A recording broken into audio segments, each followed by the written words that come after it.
Well, good afternoon, everybody, and welcome to NLP Talks Podcast Live.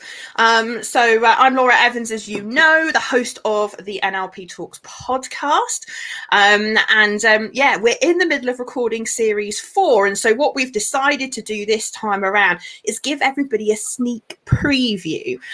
So this is like the pre-release of the actual podcast episode. So you're going to get to be a fly on the wall watching Marie and I recording the podcast episode that Marie is doing with me, which is officially going to get released at some point towards the back end of October.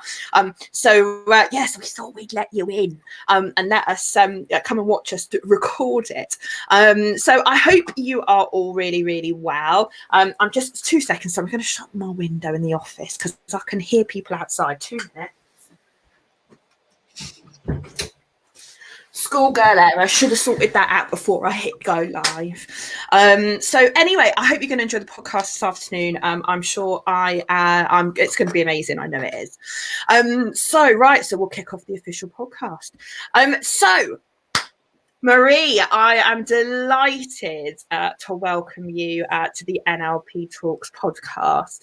And it seems like forever that we've been talking about getting you on the show and sharing your story and really helping everybody understand what NLP has done for you, but also just as importantly, how NLP has helped you help your son.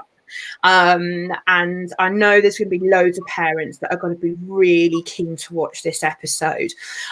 So Marie, before we go too far in, do you just want to tell everybody a little bit about yourself? Yes, well, I'm a parent of 2 boys, both in their teenage years. You would think they were grown men at this stage, but they are 13 and 19. I also work for a health and safety consultancy on a full-time basis in health and safety in all aspects. So we look after large clients.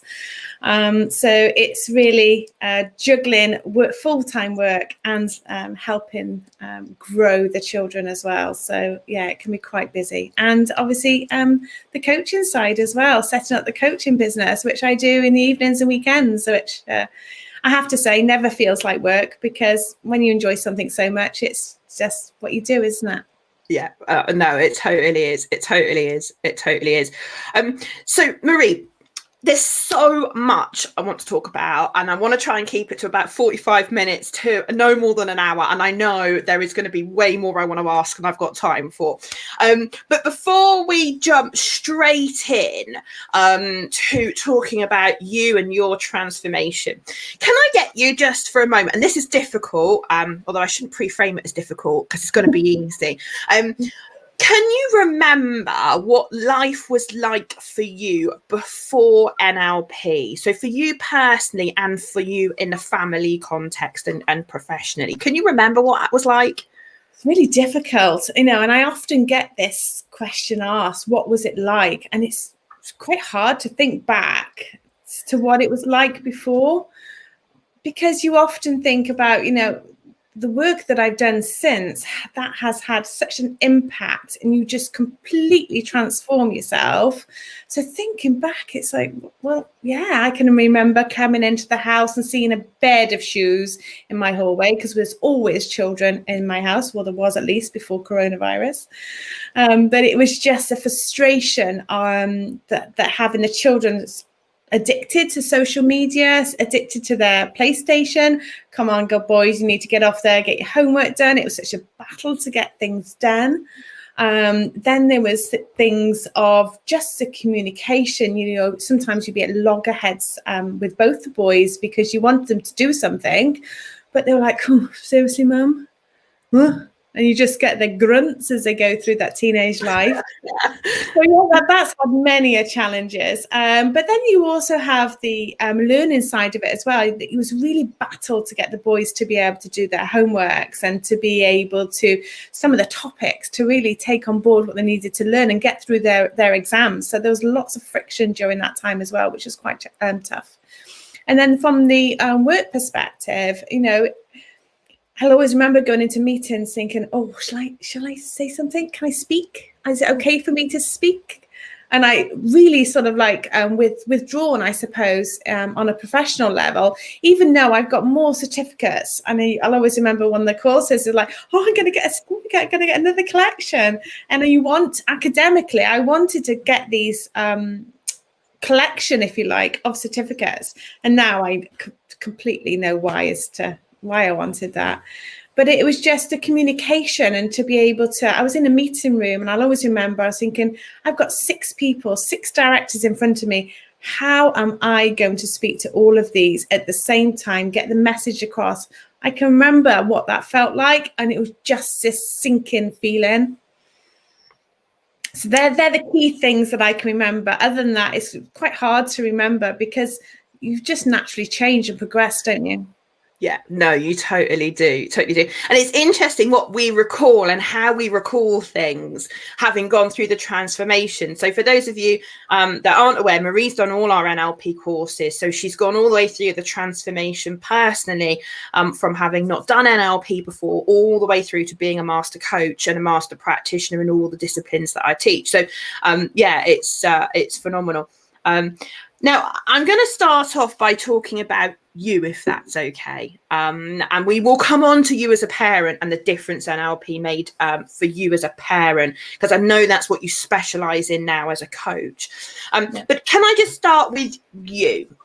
Because I remember having a conversation with you and it was quite almost an off-the-cuff comment that you made to me on one of the courses about, oh, yeah, just had a promotion.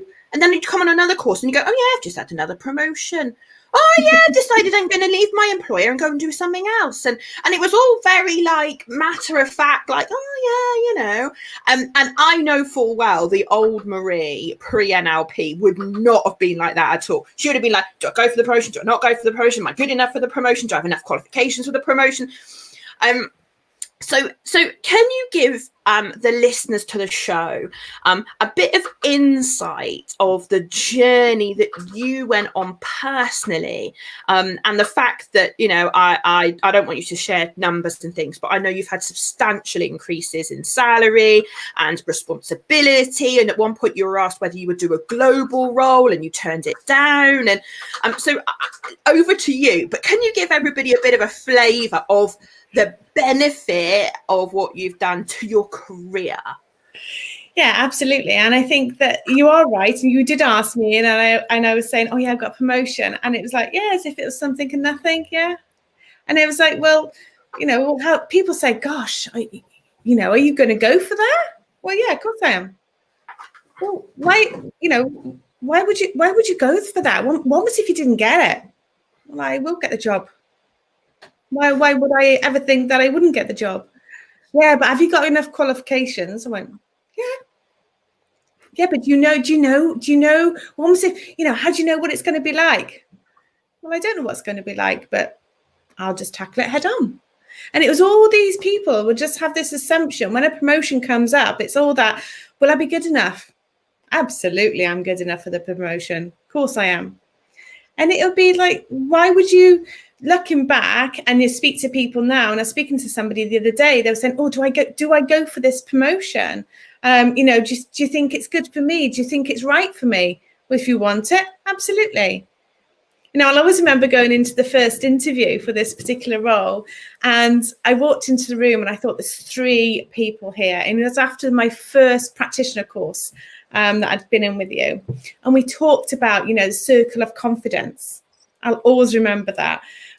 How do you stand? What do you say to yourself? What's going through your mind? I walked into the interview thinking, oh, I think I better go to the toilet first and just sort of prepare my mindset. So I'm going into this toilet, stood there in the cubicle thinking, I've got this. So what am I going to feel like when I finish this interview?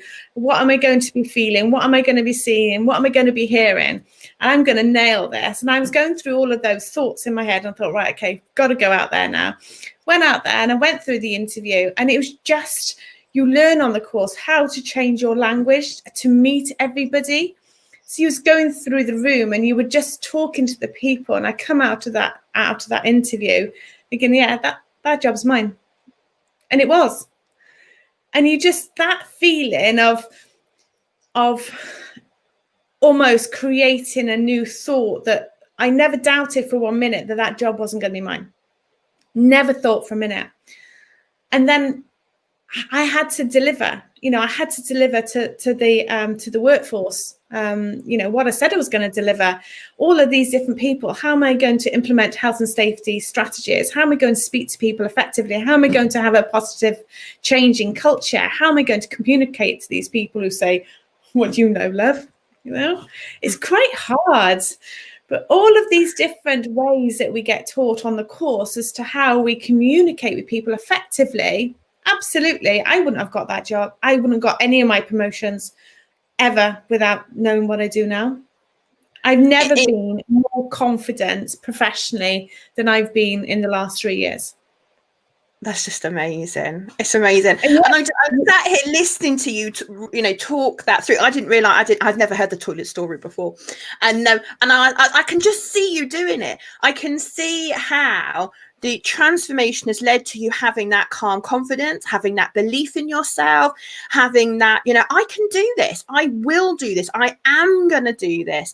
And that element of mindset, because I know you, and I know a lot of our listeners won't know you, but I know you've got more qualifications coming out your ears than anyone, like more bits of paper. You've spent years collecting qualifications, right? So jobs, this is not a case of someone believing in themselves when they're not capable. This is about you were more than qualified for every single job you went for, but the difference was what you believed about yourself, what you believed about your ability, what you believed about how you could implement all these things. Because I suppose you go to an interview, don't you, and you promise the world to the new employer and go, oh yes, I can do this and I can do this, but I know there was never any doubt in your mind that you could do that. And the difference that the tactics make in the moment, like you say, the confidence circle. If anybody's listening to the podcast episode and they go, what's the confidence circle? Go back and check. There is an episode all about confidence. I think it was series 1. And then I talked about anchoring, which is what the circle of confidence is, in series 2. So go back and find those if you've not heard us talk about those. But it's a little NLP technique that just is amazing for boosting confidence. And I can imagine you going in there like absolutely cool, calm, collected. And that's when you deliver, isn't it? We know in NLP that your mindset and the emotions that you're feeling directly impact your performance and your results. And knowing that, you could go in there and give yourself the best shot at this because you were calm and cool and collected, not in your head going, oh my God, should I be here? Or what's this all about? And oh my God, they're looking at me. And oh my God, I haven't got my papers. And, that panic that lots of us used to get. I just love the way you've just recounted that story and just like, just kind of like sorted myself out, took myself out for a moment, got my head in the right place. And you got it. So go on. I was just going to say that, I can remember in that interview particularly, I had that butterfly feeling in my stomach, when you almost want to be sick, but you're not really sure what that feeling is. And I can remember telling myself in the toilet, it's not nerves. I'm just excited because this is going to be a new challenge for me. What am I going to be able to get from it? What am I going to be able, everybody obviously has the benefits of the salary, but what is it going to get for me? So that turning that negativity inside me to something positive was like, I'm just excited. And I was. I love it. A good little reframing in NLP is just amazing. And it's so brilliant when I get to talk to people like you, our students. And it's almost like, oh yeah, I just did this and, and it's just like it works. And, but it's not even that you're doing it deliberately. It's just the natural thing that you would do, as if to say, well, why would you not do that? It would be a bit weird if you didn't do that, because that's how you think these days. That's how you approach things. Which is just amazing. So talk to us a little bit about the difference then that NLP made for you in terms of the delivery of your roles, and obviously pick any of the promotion jobs, whichever you think is best. But because I know that, not only has it made a massive difference to you personally, but actually it's made a big difference in terms of your ability to get results in your jobs and in your roles because of how you've approached things. Could you give people a little flavour of what that was like? There's loads of examples we can give, but I think particularly for me, I think it was learning about rapport and how you build rapport with somebody, because when you're trying to teach them something which you don't know what you don't know. So we're trying to teach about health and safety, and some people have the perception that it's quite a boring topic to talk about. No, really, would anybody think that? But you just try to adapt your ways. And we talk a lot about the model of the world and how we delete, distort, and generalize information as well. And when you're communicating with somebody, if you create rapport, and you'd be able to talk about, we talk in rapport, we call it mirror and matching, don't we, in the NLP world. But if we're thinking about our physiology and our breathing and our voice, thinking about our hand gestures as well, or our body language, and also whether you chunk things up and you chunk things down when you're talking, and just being able to adapt in how we communicate with people had a massive change. And not just, I'm saying, in a one-to-one and face-to-face, but how I wrote toolbox talks as far to communicate health and safety. I changed my language and my wording to make sure that it was embedded commands, positivity. There's lots of different language that we can use, and we learned from the NLP that I put in there. And you go from a high statistics of accidents within a workplace, and then all of a sudden you get one every 6 months, and that will just be a small nick to a finger. And you're thinking, hold on a second, how did all that change come about? And when I broke it down, I was like, yeah, I changed the way I delivered and spoke to people. I changed the way I trained people. I changed the PowerPoint presentations. I changed the language just in general. And that had the positive change. And then when people say to me, how did you make him do that? He's never done that before. I was like, oh, that's my secret weapon.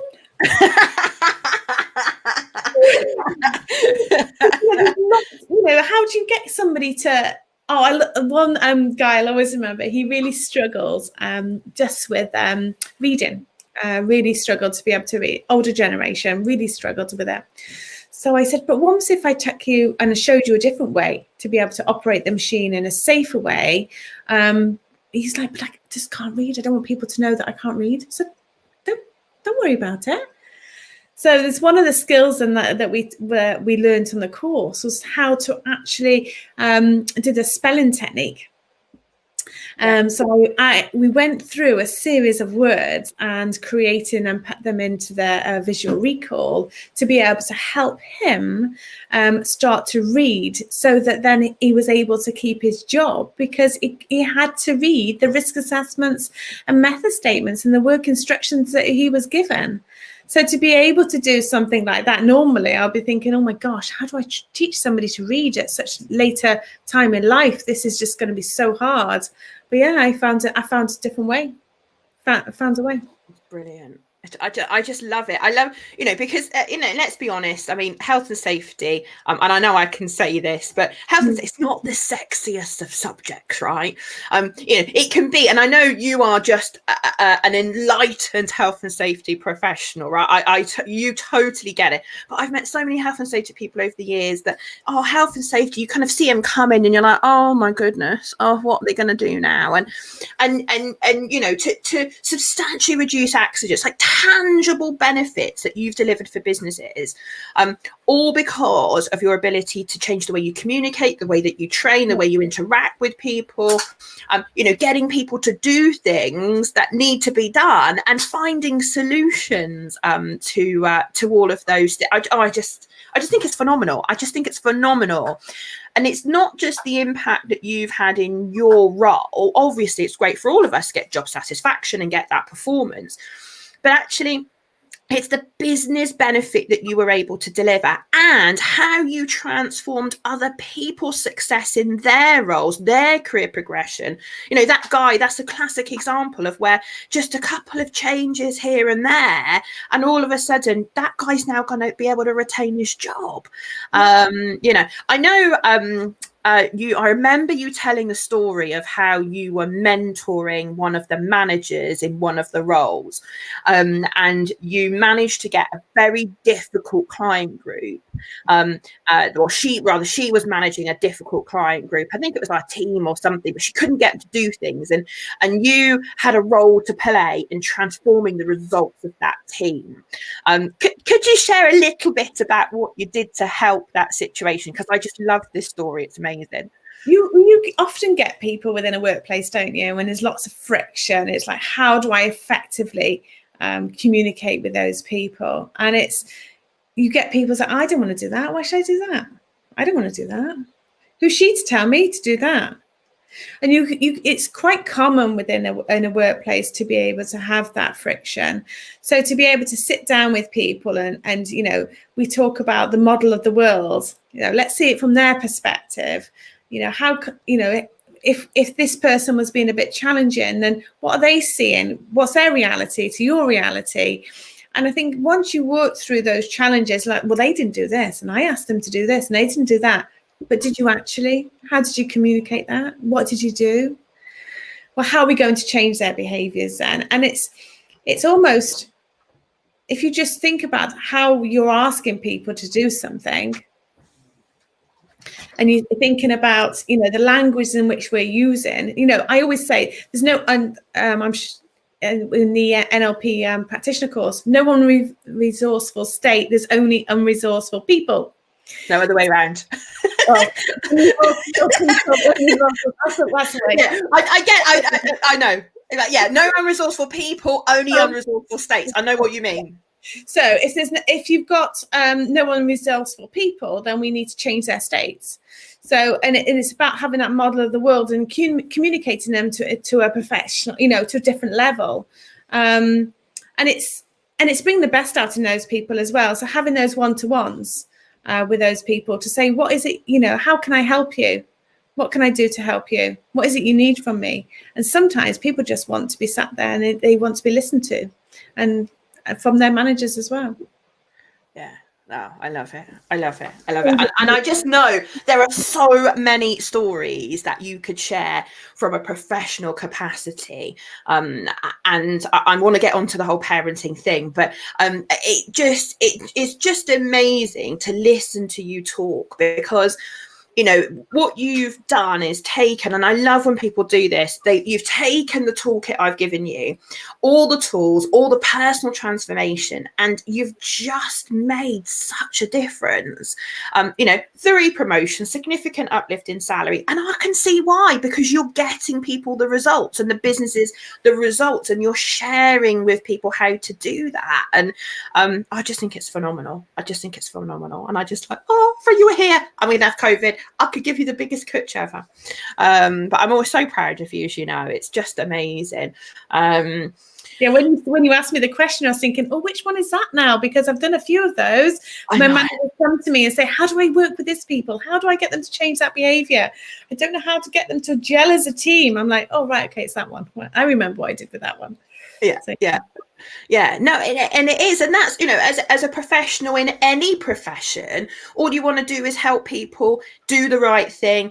In your case, be safe and productive and efficient with how they're doing things, and like you say, it's helping them. And I think when it comes to conflict, I think you're absolutely right. Often it's because we don't take the time to think, well, where are they coming from? Like, what's, like you say, their take on it? What's their angle on it? Because they're obviously seeing something different to me. And yeah, it's just phenomenal. And I know a lot of these skills you've been talking about are going to come up again as we go into the next part of our interview. So I know that not only have you used NLP to get amazing results in your career, but you've also used your NLP skills to help transform one of your son's results. I helped him with bullying, and there's just so much I want to talk about in terms of how you've used it in a family setting. And I know that's now where you coach people, so we'll get onto that as well. And obviously I appreciate there's only so much that you'll be able to share for confidentiality, so please don't feel you need to share anything that you're not comfortable with or your son's not comfortable with.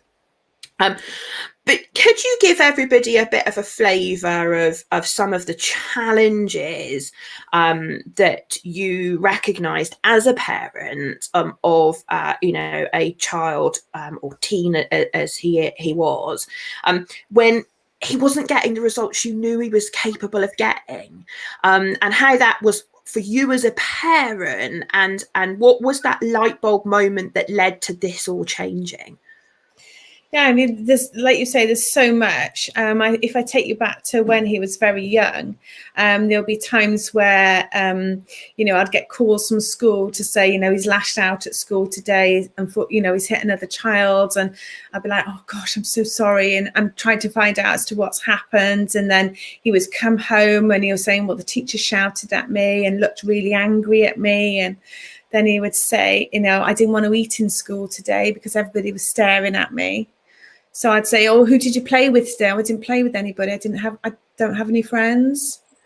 So, no parent wants your child to go through that. And then he would come home and say, oh, all my friends got a party invite, Mum. And I said, oh, have they? He said, yeah, I didn't get one. I was like, oh, okay. God. So, to go through, and then through the school that, being told that academically he wasn't achieving, he's really struggling for concentration, struggling to read. He couldn't write properly to the level compared to another child his age. There were behavioural outbursts. You go out in the classroom, you'd be absolutely fine and sit there and listen. But when he got to the playground, there was no rules. So in his mind, there was no rules. Zero rules. He didn't understand the concept of be able to play with the children and what was being too rough with children, because there was no rules, there's no boundaries. So as a result of that, we identified that there was something going on inside, that something wasn't quite connecting for him. So he was referred to various different specialists, assessment centres, and we went for years, 9 years in total, going through these different companies and supports and council assessments, and there were so many. There's so many. Wow, 9 years trying to find a solution. That's ridiculous. It was, and it was a battle, because you'd get in between all of that, you'd get the fact of, oh, so-and-so doesn't want to be friends with me anymore. And, the teacher said that I can't do this. I'm not good enough for this, and I'm not going to learn this. What? Oh my goodness. Discussions with the school. Oh, Mum, I'm just dumb. I'm just dumb. I'm never going to have a job. I'm going to leave school, and I've got no friends. So that crunch time came 3 years ago. I'll always remember I had a call 5th of December, and I had a call from the school and asking me to get up to school. Now, the circumstances around that were potentially they could have been a lot worse. But that day, Bailey had somebody looking over him. And all I can say is that is a complete and utter change from then on. Absolutely. So from that on, I was able then to use the NLP techniques that I went on to learn, to be able to change his behaviours, understand his model of the world, understand how he was learning. Who says you've got to learn one way? Just because they teach it that way in school? Who says? There's other ways to learn. The NLP, the spelling techniques that we did, we call them spelling techniques, but actually when you're doing the techniques with him, we're saying, we're going to be doing some, reading with him, breaking down the words and to put it into his can't you speak? Peripheral, don't worry. So to be able to put it, another way of learning. And on the training course, we were talking about breaking down the words and doing half of the words in one colour and half the words in another colour. But I got curious as he started to learn these words and complete his spelling. I thought, what happens if I do the math equations in different colours? Will he recall those? Yes, he did. Did he? So wow. 15 minutes. That's all I did. 15 minutes every single day without fail, and the weekends. and just started to drip feed these different things that he needed to learn. And then he had the tests coming up, and I was like, oh, you got a test and it's going to be in the hall. And he's like, don't know if I'm going to do the hall, Mum. I said, well, why don't you want to do the hall? He said, yeah, there's all people in there. They're going to be watching me. Well, seriously, they're going to be watching the paper. They're not going to be watching you. So I was like, talk me through. What does it look like? What does it feel like? What do you see? What do you hear? We went through all of these processes. And I was like, wow, okay. So in my head, I'm thinking, right, I need to change a new thought for him. If he has a new thought, he'll have a new choice. He'll have a new choice. He'll have a new behavior. And if he has new behavior, he'll have a new experience. And a new experience, he'll have a new emotion. So I was going through this cycle thinking, how do I change all that for him? So yeah, one of the NLP's techniques that we learned. And that's what I did for him. So to have a new thought, to have a new choice, a new behavior, new experience and a new emotion. And he completely felt different about it. And he'd come home from school and he went, Mum, guess what? It's like, why are we whispering? He said, I sat in the hall. I went, did you? He went, yeah, I sat in the hall. But I sat at the front. I was like, oh, so proud of you. So proud of you. And then he came back from school and said, oh, Mum, I got 100%. I went, in my head, I was like, 100%. 100%. He was like, yeah, I got 100%. I can go up a level in maths. It's like, oh, how amazing. So I was really, really pleased with that. Really pleased. And we just went on then. As we went on with the learning academically, I also started to focus on the friendships. You know, why was he having this lockerhead? Why was behaving in this way? And, you know, a lot of people want to be like, we like people who are like us. So within the group of the class that he was, there were some of the children who had challenges also. And I learned that my son was copying their behavior. If he copied their behavior, he got the same results. He was having the attention, albeit negative. He was getting negative attentions from the teachers. So when I went in and spoke to the teachers, and it was particularly after an incident in the school. And actually, on that day, I heard about the incident on social media as a video that I saw. I heard about that before the school had even called me. Wow. So I'd gone in and spoken to the school, and, you know, we had a talk about, you know, what actually happened and what the school was asking and the responses they were asking to do. And I said, I absolutely disagree with that. That is not the way to behave or to be able to communicate with a child. So I sat there and I talked to my son in front of the teachers to the way that I had talked to him at home, because I don't believe in shouting to your children. Just something that I've never done. So I'm sitting there talking to him, and as teachers, you could just see them looking at them, just like, couldn't believe what I was getting out of him. It's like, well, why did you behave like this? Oh, so-and-so told me to do this. Well, if somebody tells you to do that, is that the right thing? But they were an adult. I did what I was told. And you just kind of develops into something. Well, who told you that? Is that the right thing to do? So I had to unpick another onion, another layer to change those behaviors. So again, it's another emotional state for a positive that I needed to change. One of the swish patterns, one of the techniques that we use. So I had to go through that with him. And there's so many different techniques that I've tried with him. And it was just to be able to excel in school, and not excel because I want him to be the top of the class, but excel for him. I always knew he was more capable than what he was doing, but he didn't know how to learn in a way that was right for him. I had spent 9 years chasing a label because I thought that's what I needed, was that label to be able to help him. I never needed that label. All I needed to know was how to use the NLP techniques to change him for the better, change those behaviors in a positive way. And without those NLP techniques, I honestly don't know where I would have been or where he would have been.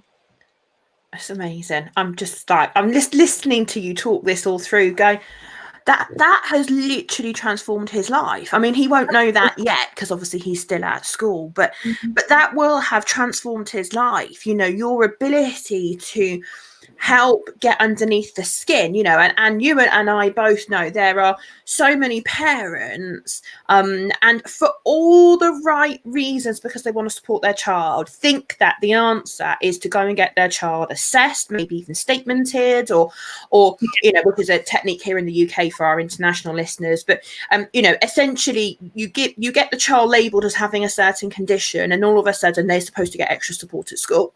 And I totally get why parents want to do that. I do get it. But that's not the solution.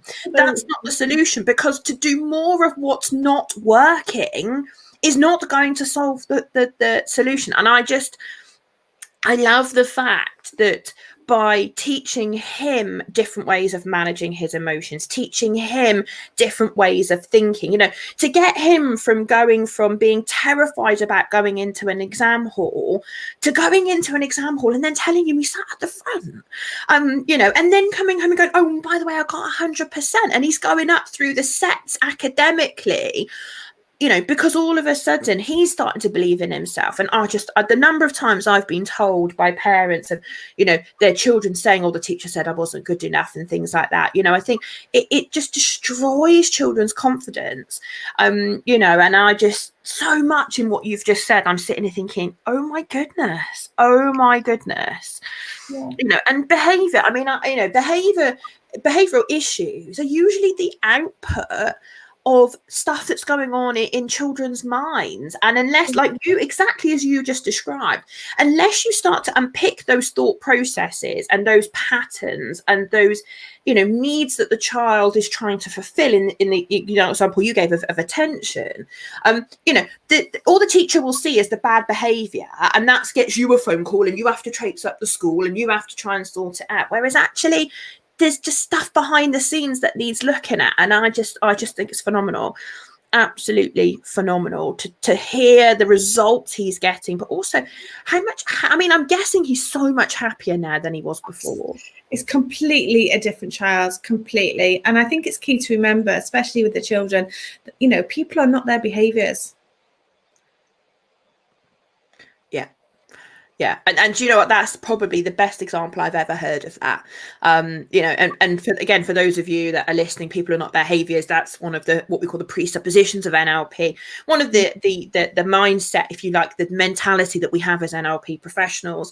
Yeah, do you know what? You are absolutely right. The best example of that. And I just love the fact that you went into the school and you showed the teachers how you had been helping him, and to see those gobsmacked faces. Obviously, the people listening won't have seen the facial expression you pulled just now, but you know, to see their faces as you unravel in front of them what's really going on, and you find the solution. And that's not down to a piece of paper. That's not down to 9 years of tracing a label. That's down to having a conversation and helping him, isn't it? Yeah, I know he was particularly bullied as well over that time frame. And again, I know bullying is a big concern for a lot of parents.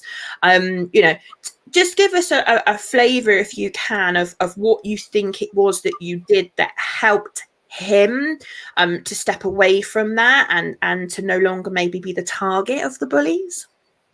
I think for him, it was working through about that he was, you know, for him is in a bottom set. So being in the bottom set, it's like, oh, I'm not good enough. I'm not academic. I'm not going to be in the higher set, you know, and he was seeing the people in the higher sets do the sports and the clubs that he wanted to do. And then he was being labelled back with the naughty boys, if you'd like, or the bad boys, the good boys and the bad boys. And I think that's so dangerous to be able to say to a child, you're good or you're bad, because you are chasing that. Why would you want to say to a child, you're bad, or, you know, you're not good enough, you know, because you then, that emotion, you know, emotions are decided to pass through you, not to be a vessel to be in you and to stay in your body. So then he was saying, well, I'm not good enough. I'm not, you know, nobody likes me. And it's just, and then when you've got those bullies saying that to you as well, you've got this massive label on you. And unfortunately, in today's society, you can't get away from it because it's in school. It's on the way home from school. It's on social media. So you take the phone off them because you don't want them to see what's being said on there. And some of the messages, I'll always remember there was one voice message left on his phone where a girl asked him to jump off a bridge because nobody wanted him in school, and they wanted him to kill himself. Oh my goodness, that's awful. Yeah, in school. And I said, this is not acceptable behavior. So to be able to have a child who has those feelings and beliefs about themselves, and that was just one example. There are many. But it's about working with the child to help them understand that they are good enough no matter what. It doesn't matter academically what level they're on. We'll find another way for you to learn. We'll find another way. You know, there's people we know who are very successful that didn't have the leave school with the GCSEs, didn't have the exam results they maybe wanted, but they're still, you know, they have a car and they can put a car back together. You know, you don't get a GCSE for that. There's other things that he can do. So let's not focus on the negative things that he can't do. Let's focus on the positives. So going through those techniques with Bailey, timeline therapy was a massive transformational for him, because to be able to eliminate the negative emotions and to be able to install the positive emotions, that was so different. Because then I'll always remember this one day, come home where this particular bully had always been really heavily involved, let's say, the leader. And he he'd come home and he said, oh, he hit me today, Mum. And I said, oh, did he? And he said, yeah, what did you do? He said, he'll never touch me again, Mum. He will never touch me again. I said, okay, what did you do? He said, I just looked at him and I walked away because he's just not worth it. Amazing. And he wouldn't have done that before. He would not have done it. And now he's gone through probably a year now with no bullying. Oh, that's just amazing. That is just amazing. There's loads of different, and it's quite hard when somebody says, you know, what have you done for him? Because there's so much, and you just break it down into bite-sized chunks. And I think, you know, I was working with a mother the other day, and her son's going through bullying as well. And it was like, well, saying, you know, well, what were you doing at 13 years old? She was like, I was bullied. I was like, yeah. So isn't it? You know, you've got a parent that's in front of you who they themselves were bullied. And it's like, well, if they themselves were bullied, we need to help them deal with that situation to then be able to help them help her child. Yeah. So just knowing how to be able to, you know, work with the parent and to go through, you know, we often say as parents, we don't want to parent how we were parented. And it's like, well, why is that? So, you know, you're peeling back this onion again with our NLP techniques. And then you uncover, you know, a mass of history there that if we work with the parents and deal with those, then that's a transformation in itself to be able to work with the children.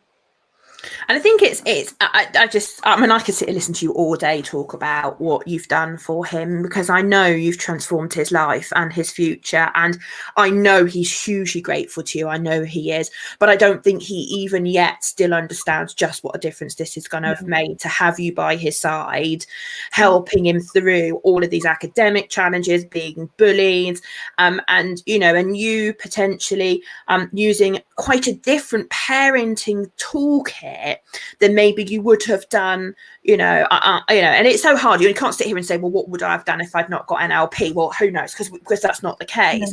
But I'm sure as hell it would have been completely different. You know, because you wouldn't have been equipped as the parent to help. No. And I think you hit upon a really good point there as well about, you know, so many times I think parents are looking for someone to, in quotes, fix the issue for their child. And it's almost like, I don't know what else to do. So, you know, can you help my child? Whereas I think you're absolutely right. You know, I mean, I was bullied when I was at school. I don't have children, but I think if I had a child that came home from school and said they were being bullied, that would trigger my memories from when I was being bullied and the strategies that I used then that weren't very successful. And if I was a parent, I can totally get what you're saying, which is actually the parent needs to deal with their baggage from the past so that they're in the best place to help the child. Because, if a child was in front of me saying, I've been bullied, mum, you kind of think, oh wow, okay, right. How do I help? As opposed to someone that's cleared out that baggage, that is then able to be much more calmer, cool, collected, thorough, thought through. I totally, I've never seen it quite like that before, but I can totally see what you're saying is that actually it's the parents that also need your help as well as the child.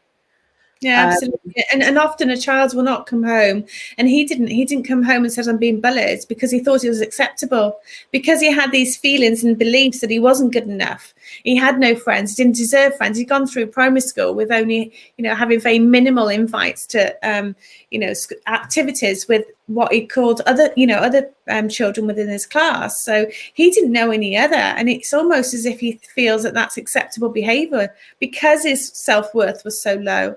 And because he had no confidence, they don't recognize it. And it's just those patterns. I saw him withdraw. I saw the changes in him, stopping, didn't want to eat, and just all the little things that just came along, and isolating in the bedroom. And then when he did come down to have a conversation, there was lots of conflict. And it was just trying to understand, what's going on? And then they're all uncovered everything, from text messages to voicemails to social media. There's photos. There's lots of things that was going on. But often children don't speak out about it, and we have to transform the parents to be able to equip them to help their children. And I know that your relationship with him was absolutely crucial to being able to help him. And I know there are lots of parents that contact you that, talk to you about, my relationship with my teen is not what it could be. I'm concerned about it. What can I do about it? So can you kind of, because it's, again, I don't have kids, as you know, but I know enough about children to know that you have the kind of little angel at the start, and then you have the little terrible twos, and then you manage to get them back and it's all great. Then they hit the teen years, and then often parents struggle with challenging and difficult relationships with their teens, and that friction in the family is going to mean that you can't help the child anyway because they're not going to come to you. So can you help us understand a little bit about the role of your relationship with him, and how you went from having that conflict in the home where you didn't feel able to help him through to now having what I know to be the most amazing relationship that you have with him? I think it's, remembering that the people are not the behaviors. So if you remember that, then the problem is never the presenting problem. Yeah. Oh, isn't that true? So if we have those things in mind, it's to then say, okay, and we often think, he's not talking to me. I just got another grunt, because that's what we go through in teenage years. But it's not necessarily about you. There's other things going on. And it is just for me, I said to him, I'm here to help you. I'm here when you're ready. And it's not saying, come and sit down and talk to me. We need to sort this out. And, what's going on with you? You're grumpy again. It's, I understand it's challenging for you. I understand, but it doesn't have to be like this. Let's talk this through. How can I help you? What can I do to help you? And all those different way of talking to a child changes those behaviors then. Because we all know they get up, and it's like, well, if they get up before midday, that used to be a great thing. Love it. And they, both of my boys will come down and go, morning, and then they give me a hug, and that's so, can I have a hug? I was like, yeah. Have you had a good day? Yes, Mum, I've had a great day. And it's just having that connection still.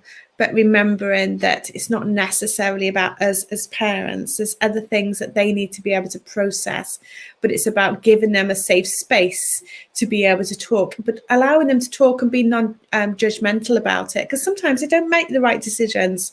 We know that, but you've got to allow them to have those, those consequences to those behaviours as well. It's not always rosy, but they've got, as long as they understand what those boundaries are.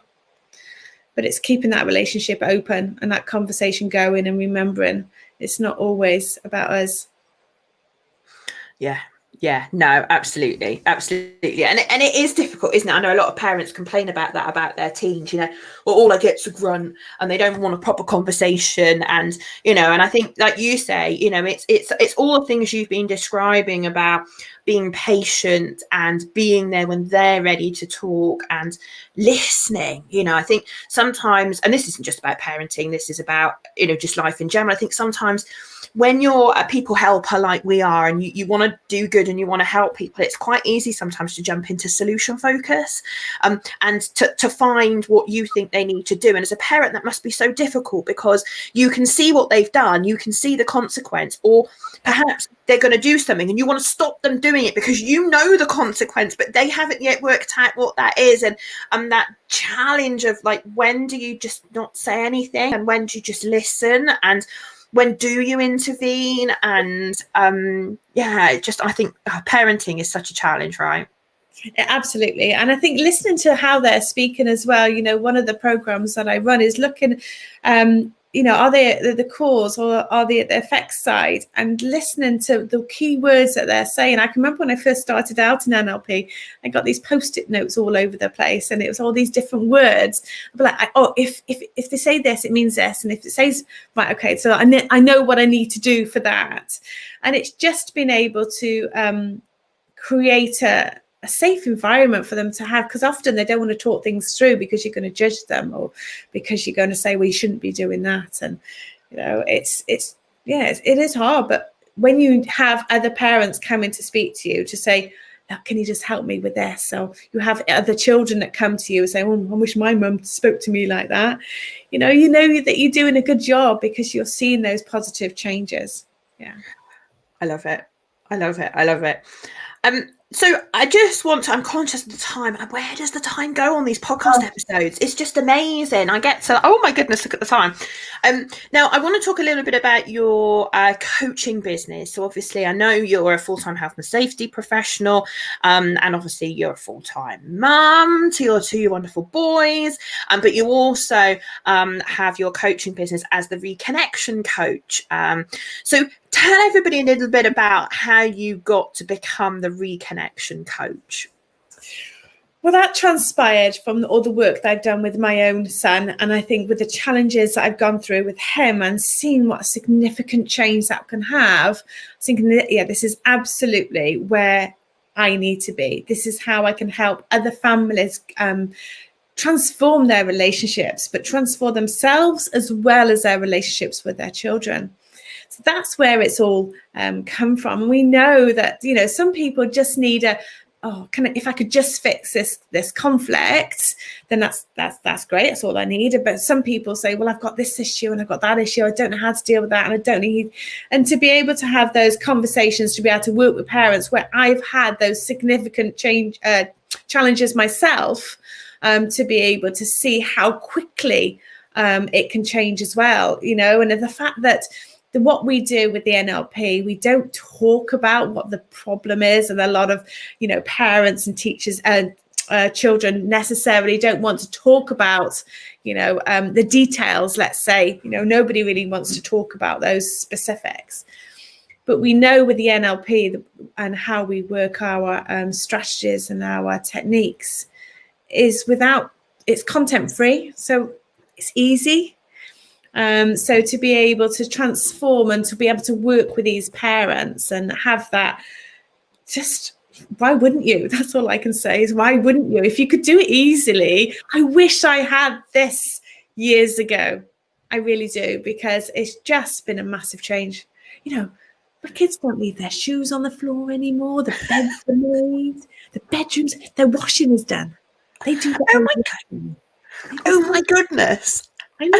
I bet every parent that's now listening to this is going, okay, whatever it is I need to know whatever it is because my kids don't do that. We didn't talk about metaphors. Oh, yeah, go on.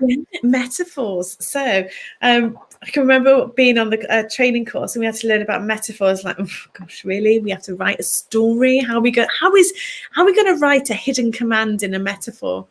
So to be able to, in a car with my friend, and we're talking about a little story that we'd made up. Well, I had made up with a hidden command in there because I was sick to death of seeing this bed of shoes at the bottom of my hall. And there wouldn't be just one pair of shoes. We're talking about 7, 8 pairs of shoes, Then there'll be the friend's shoes.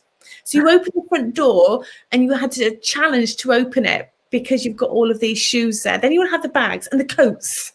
It would just be a sea of mess in the front door. And that's before I'd even got into the kitchen to see what I was going to be coming home to. So to be able to have a conversation with my friends and we were talking about a PlayStation game, Fortnite we were talking about. And I was just talking to my friend about these different characters and I hid a hidden command in there. And my son was in the back. He was like, oh, what are you talking about, Mum? One of my games. That's not what happens in one of my games. This is what happens. And I was like, da, da, da, da. And the next day when I come home, there was no shoes. They was all in the bedroom. No shoes. No shoes. Talk about instant result as a result of a metaphor. And metaphors are so powerful for helping people see things differently, transform behavior, see opportunity where they thought where there was none. And that's just amazing. And it's like, and I know some people go, oh, really? Is that such a big deal? Yes. When you walk, you can't get in your front door because there's shoes everywhere and you trip over them on the way in. It's like, the smell was ridiculous from their sweaty feet. So once I realized that metaphor was working, I was thinking, what else could I get them to give another metaphor? So the dishwasher got emptied and the homework got done, and it was just trial and error, all these different metaphors. And that's fantastic. I've created a book of them now because I just keep them for A, for what I've achieved, and B, you never know when we need them. Well, no, and I'm sure your parenting clients that you coach probably would love to see some of those. I've got one of those. You'll probably end up writing a book at some point with them all in, the parenting metaphor guide or something. I love it. Listen, Marie, I could sit here all day and talk to you about the difference that NLP has made for you personally, the difference it's made for your son, the difference it's made in terms of how you've helped transform his life. And I can't thank you enough for being so open and honest about some of the challenges that you've had, but also sharing with our listeners just what the difference it's made in your personal family life, but also the difference for your son. And I know that you work with all sorts of different parents, and I can't even begin, I guess, to imagine the big smile you must have on your face when you're able to help other people do the same with their families. I mean, it just must be so amazing for you. It is. And I always say it all the time, and it's just, it is life-changing, these techniques to have, and knowing, particularly nowadays, what a challenge it can be for families and their children, and what they go through just in life in general. And if you can't, why would you? I just want to say, why would you not do it? Why would you not learn? And why would you not want to have these toolkits? Because it's such a difference. It really is. I know. I love it. Well, thank you so much. I've got a few quick fire questions, which listeners of our show will know we usually end on. Marie is not prepared for this whatsoever. She probably hadn't even clocked I was going to do this. But I'm going to fire some questions at you. Quick fire round. Right, you ready? Okay. So what's the most fun thing you've done this year?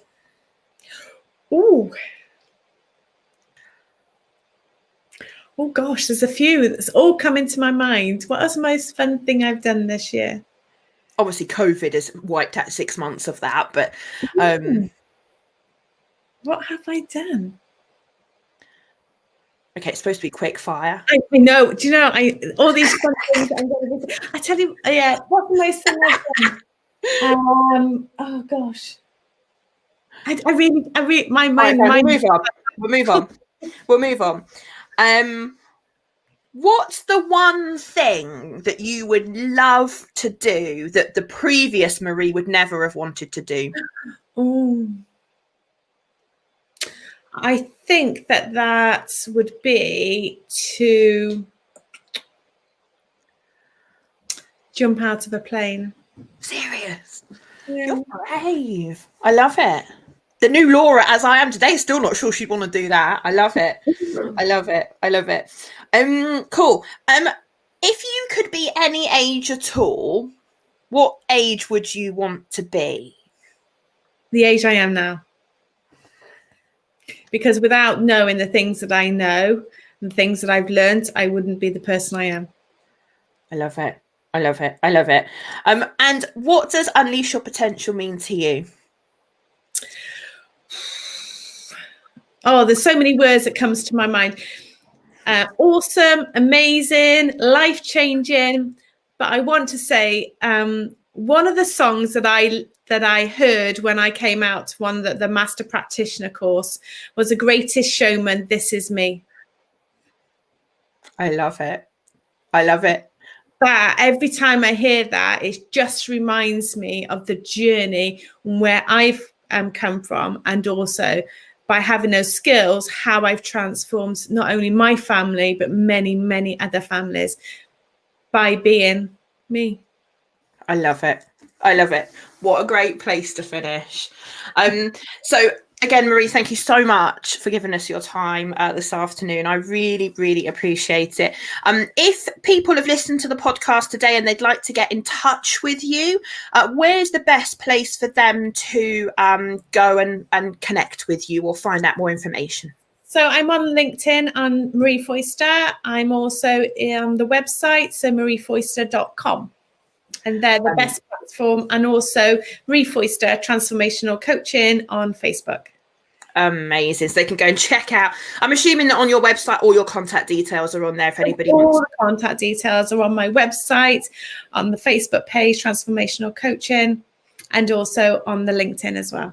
Good stuff. Well, if you're a parent looking for help, please go and check out mariefoyster.com because if you choose to work with Marie, I know you are going to be in for a treat. And if she can help you like she's helped her family, I just think this world would be a much better place. What an inspirational story. Thank you so much. If you're listening to the podcast and you're interested in finding out more about the courses that we offer, then do go over to our website, unleashyourpotential.org.uk, where you will find plenty of information about the courses that Marie's been referring to today. And folks, that's it for today. Stay tuned for the next episode. And again, Marie, thank you so much. Thank you.